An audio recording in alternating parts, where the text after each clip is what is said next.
ஒரு பொருள் ஒரு இடத்தில் இருந்து மற்றொரு இடத்தை அடைய கடந்து வந்த பாதையின் நீளம் தொலைவு எனப்படும்.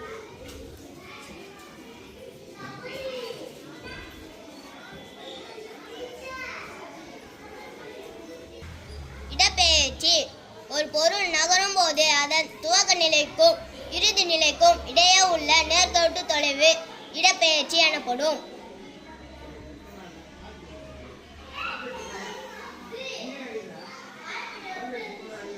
தொலைவை அளத்தல்.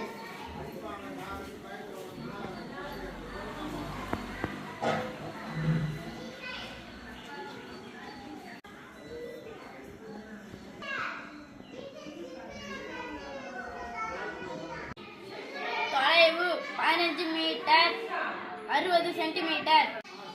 இடப்பெயர்ச்சியை அளத்தல்.